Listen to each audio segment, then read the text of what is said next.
Hey, what's up, guys? My name is Benson. Thank you so much for checking out my channel. If this is your first time here, I am working towards becoming a tattoo artist and wanted to share my journey as I delve into especially traditional style tattoo art. So this took me, as you can see on the screen here, 10.5 hours, which is kind of crazy. Hopefully, as I continue to learn and get more skills in this style, it'll take me a lot less time, but I wanted to show you the whole process. So I filmed like half a terabyte of 4K footage and had to speed it up a bunch to put it here. But that way you can see the entire process from start to finish. So starting off, I always like to just use a pencil and get the rough sketch. And this part's really important, I find, as I've learned that having a good composition, a good flow and balance is super important. And especially if you were going to tattoo this, you want to be quite mindful of how it's going to fit on the body. This piece is traditionally done often as a back piece. It's a really famous design with some influence from Japanese art.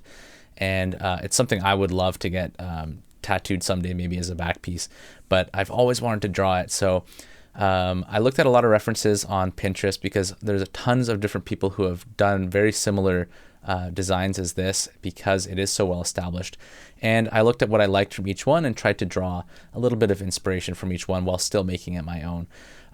So I always start with a pencil sketch, and one of the best things about doing this on an iPad is that I can have each animal on a separate layer. Just so that I didn't get confused, I used blue for the eagle, red for the dragon, and green for the snake so that I can tell which part of which animal I'm looking at. If there's just like a random tail sticking out, I know whether it's the dragon or the snake. And I made each one on its own layer as well, which makes it easy to manipulate them without messing up the other ones. We're kind of spoiled when we draw on an iPad because you can literally drag and drop things around. You can warp them. I talked about that in my first couple of videos, but I think this one turned out a lot better. The first couple of videos there, I was super excited about having released them, but I hadn't drawn in a long time. So this is my third drawing now this year, and I'm getting back into things, and I'm feeling good about how it's going. So let me know in the comments below, by the way, if there's anything you'd like to see me draw or do differently in these videos. I'm going to try and get better about speaking more clearly and having less fluff as I talk. So same as the first two drawings, I wanted to refine the lines a little bit before committing to doing the final line work. So I use this stabilized marker brush to go over everything again and just try things out a little bit. As you may have seen when I was drawing that dragon's face in pencil, that gave me a hard time. So I just kept erasing and redrawing and figuring things out. And I think this is one of the best ways to learn, is to kind of force yourself not to just trace other people's work or directly copy it, but actually try and draw it freehand on your own. Force yourself to problem solve and work through things. So I'm refining it a little bit, committing to the lines, trying to find a good balance and flow. Part of the symbolism of this piece, from what I understand, has a lot to do with balance and harmony and flow, representing nature, conflict, and different opposing forces coming together to create something that is balanced and whole. So it's almost like a yin yang kind of symbol, which I really like because I'm very interested in Taoism. So this symbol has a lot of importance to me, and so I wanted to try and have a piece that had a nice balance and composition in it. Once I get all the lines more established with the refined brush, then it's time to finally actually ink them. So here I'm using what is one of my favorite brushes. It is from my brush pack, actually. If you like the way that this and my other drawings look and want to be able to do something similar, I'm selling that on my website. Hopefully you think it's a very reasonable price. I've also got a 20% coupon below, and I hate to plug myself, but it is a way of supporting me if that's something you're interested in. Check out my brush set. Everything that I use in this video, the pencil, the markers, the paint brushes, that's all included, as well as a watercolor paper texture overlay. And you can get a free watercolor paper texture overlay by signing up to my mailing list, by the way. I've been doing a lot to try and update my website and build this YouTube channel a bit. So hopefully that's all very helpful to anybody else who's interested in making this kind of art on their iPad. Anyway, I'm using the marker that comes with my brush set to draw all the lines. Now, doing scales on a dragon is really, really frustrating.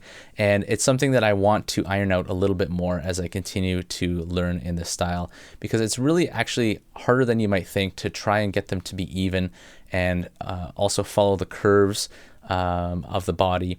So that's something that I want to continue to work on. But one thing that I learned was to not make them too small, which is a mistake I've made in the past. So I did improve in that way. Here I'm starting to add some color. And one of the things that I did with this piece is I experimented with the color palette quite a bit. So throughout the video, you'll see that I change the tone of each color multiple times until I end up with something that I'm pretty satisfied with.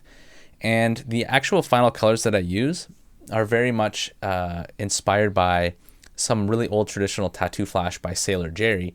I think I color grabbed some of the actual paint tones from some photo of a vintage tattoo sheet that was probably painted, many, many years ago in Hawaii or something, so that it has a nice consistency. Because one thing that could be tricky is having the right white balance slash tint, the green to pink kind of hue across all your colors. So if you actually color grab them from a real painting, then the lighting on that painting will have been consistent, and it will just have a little bit better continuity between the colors. At least that's what I think. So I ended up going with something from an actual vintage tattoo sheet, but it takes a lot of trial and error before I end up coming to that conclusion. I haven't added a ton of black yet, and black is really hugely important in this style. Usually when you're getting a traditional tattoo done, like I got this piece done in the fall by a really fantastic artist called Samantha Fung, and I'm a huge fan of this style. A lot of times what the process is that you'll start with the line work, and then you'll move into the black and the shading, and then colors come last.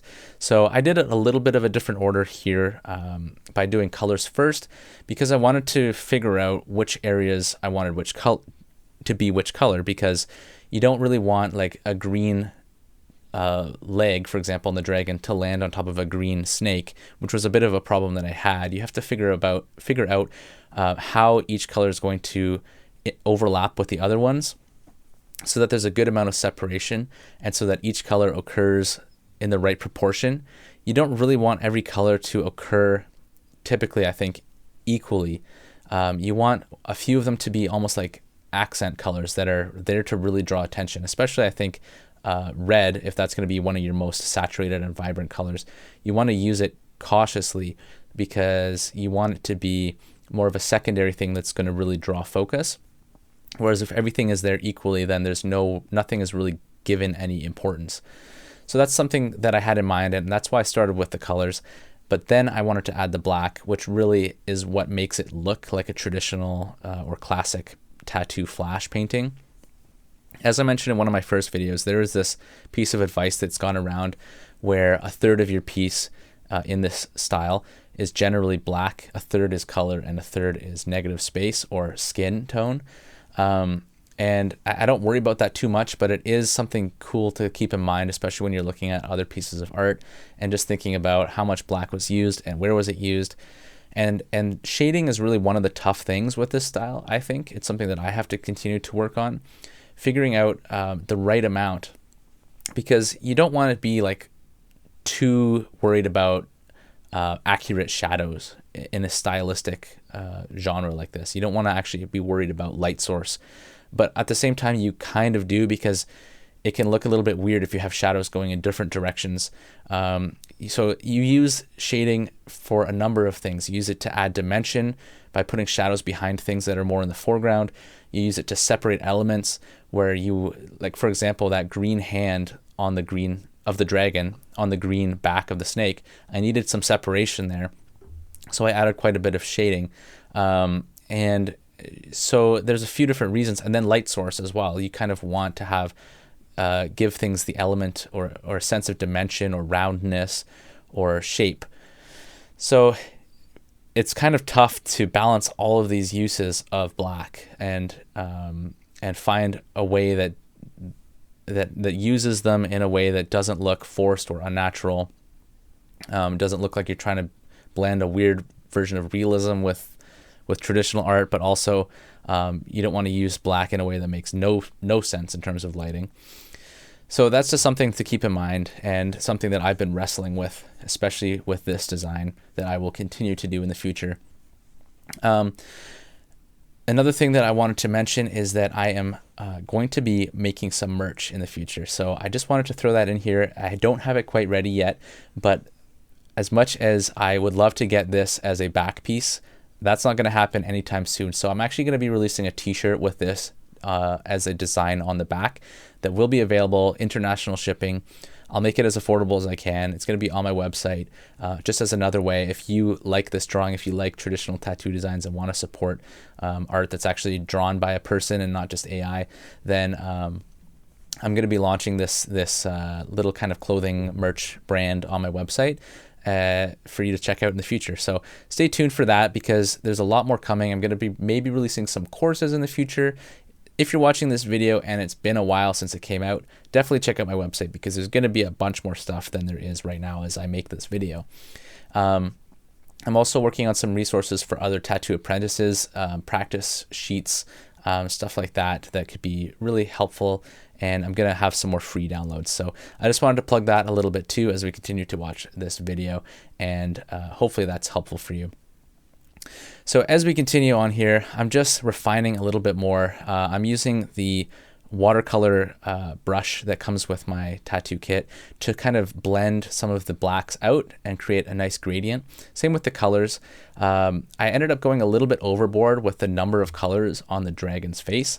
I wanted for it to be kind of unique and stand out and have a lot of detail so that you're drawn into that dragon's face, but I think I went a little bit overboard with the number of colors, so I ended up pulling some of that brown back out again. Again, this is another huge advantage of doing this kind of thing digitally, because there'd be no way to erase this if I had painted it by hand. But here I am finally trying some different colors, dragging, dropping, and for my actual little name at the bottom, I took a photo of my name. I actually printed it on one of those little black stickers that you can use like with a label maker that actually presses the plastic. I took a photo and put that on there just to make it look even more like a flash sheet. And again, the watercolor texture goes a really long way to really make this thing feel textured, which is something that I love. Hopefully this video was helpful. You can check out that free watercolor sheet on my website, check out my brush set and all the other stuff that I have to offer, and share this with anybody who might be interested. Thank you so much for watching, and I hope you can go create something awesome. Have a great day, guys.